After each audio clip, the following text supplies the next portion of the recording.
खुद का घर देने का सपना दिखाकर कैसे 8 लाख रुपए की उमा शंकर और नेहा ने की है धोखाधड़ी। एफआईआर हुई दर्ज मगर नहीं मिल पा रहा है इंसाफ। मुलाकात हुई तो वो बोले कि मेरा एक गोवंडी में घर है। तो हम लोग बोले हाँ बताओ करके कौन सा घर है। तो बोले कि इंडियन ऑयल है वो है। तो पहले मेरे को बोले 1 BH का है। तो मेरे को लगा शायद अच्छी सोसाइटी होएगी। तो वहाँ पे जाने के बाद मैं देखी तो वो महाड़ा की बिल्डिंग थी।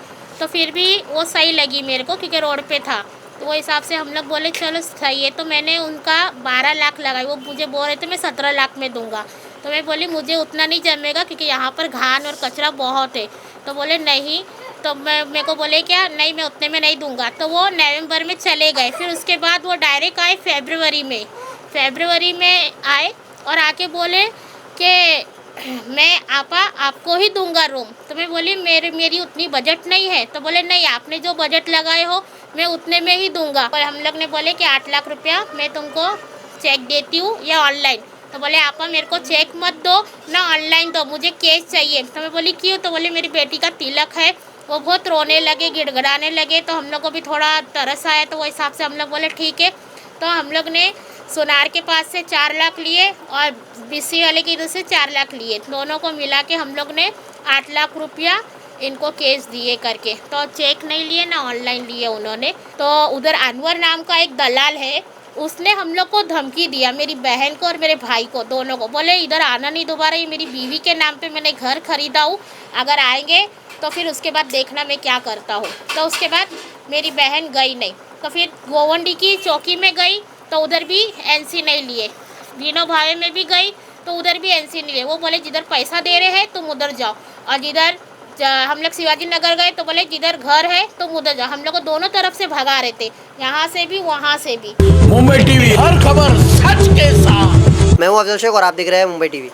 गोएंडी में खुद का घर देने के नाम पर एक सपना दिखा करके नेहा जायसवाल और उमा शंकर राम ने एक 8 लाख रुपए की धोखाधड़ी की।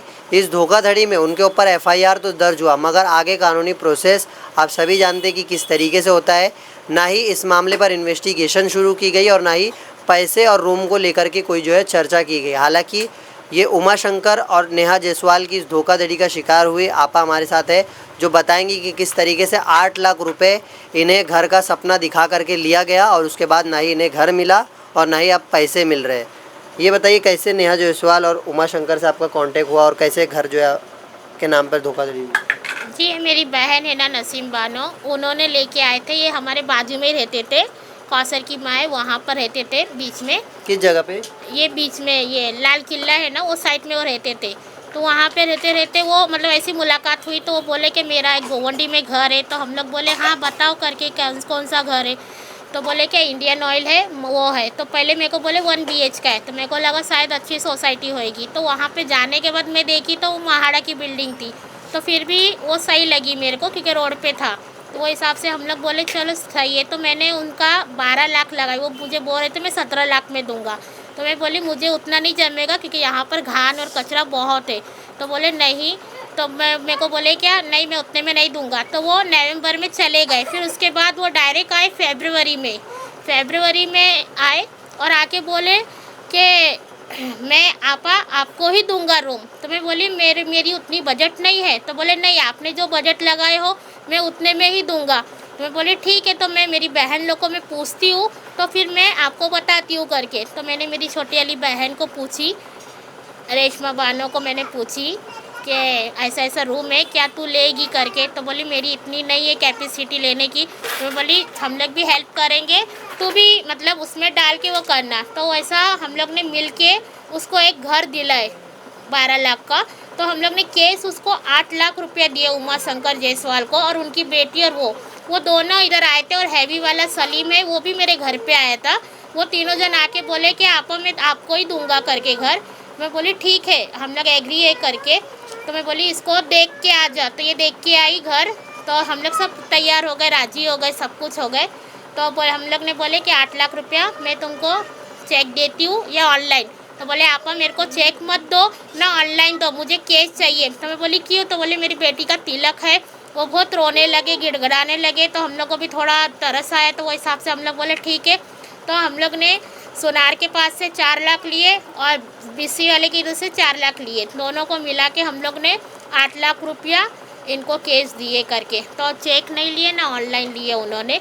फिर उसके बाद हम लोग गए डायरेक्ट सोसाइटी वाले के पास। तो सोसाइटी वाले के पास गए एनओसी लेने के लिए, तो वो हम लोग को डायरेक्ट 1 लाख रुपया बोले तुमको सोसाइटी का एनओसी चाहिए तो 1 लाख रुपया दो।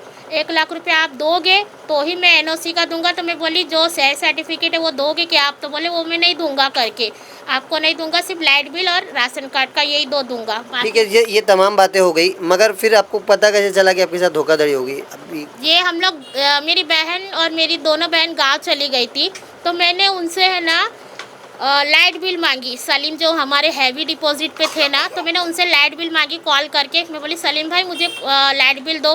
तो उनका फ़ोन मतलब मैंने कॉल करके बोली, तो वो बोले क्या आपा मैंने रूम खाली कर दिया, मेरे को 1-1.5 महीना हो गया, 1-2 महीना हो गया करके। तो मैं बोली ऐसे कैसे, तुमने मेरे को बताया नहीं, कुछ नहीं। वो 4 लाख पे था और उसको 4,27,000 रुपया दे के उसको खाली कराए, और वो खाली नहीं कर रहा था तो उसको भी पुलिस चौकी की धमकी इनकी दे के वो मुझे ऐसा ऐसा बोलने लगा।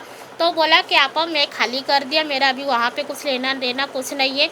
तो फिर हम लोग सितंबर में जाके उधर देख के आए, तो उधर अनवर नाम का एक दलाल है, उसने हम लोग को धमकी दिया, मेरी बहन को और मेरे भाई को, दोनों को। बोले इधर आना नहीं दोबारा, ये मेरी बीवी के नाम पे मैंने घर खरीदा हूँ, अगर आएंगे तो फिर उसके बाद देखना मैं क्या करता हूँ। तो उसके बाद मेरी बहन गई नहीं, तो फिर गोवंडी की चौकी में गई तो उधर भी एनसी नहीं लिए।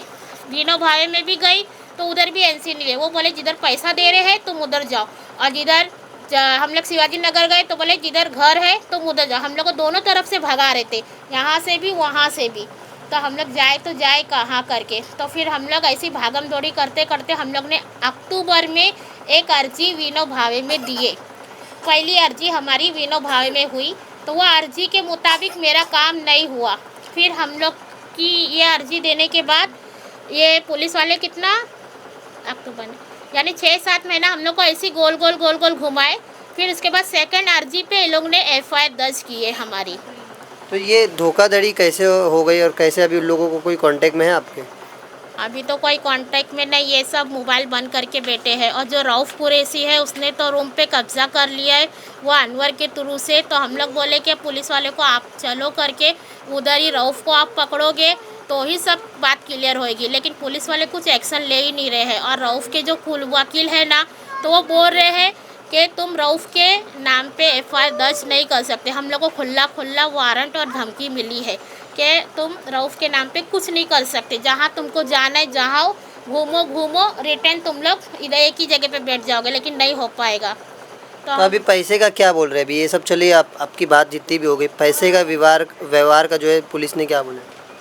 बोले कि हम लोग कोशिश कर रहे पकड़ने का। हम लोग जब भी जाते तो बोलते काम चालू है, काम चालू। हम लोग सीनियर के पास भी गए तो वो बोलते तुम मंत्रालय चले जाओ या कहीं पर भी चले जाओ, लेकिन काम यहीं से होगा। लेकिन हम लोग पूछ रहे कब होगा, 2 महीने के ऊपर हो गया, तो लेकिन कुछ ऑप्शन नहीं दे रहे, ना कुछ बता रहे।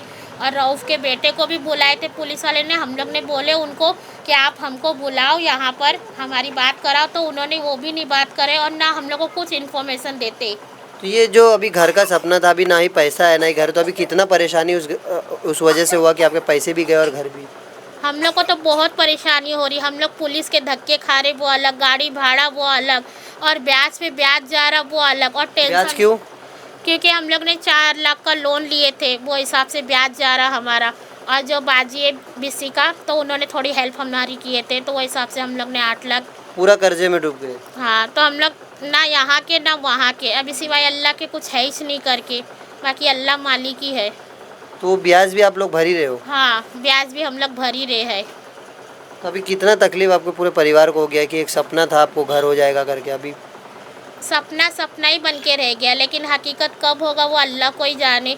चलो हम बोले घर नहीं मिल रहा है तो हमारा पैसा हमको रिटर्न मिल जाए, नहीं तो हमारा एक घर का सपना था, एक घर मिल जाता तो बहुत अच्छा होता। अब घर भी नहीं मिल रहा, ना पैसा मिल रहा है, हम तो बीच में अटक गए। और पुलिस वाले तो कुछ भी काम नहीं कर रहे हैं। अच्छा, ये उमा शंकर राम और नेहा जायसवाल रहते किधर है?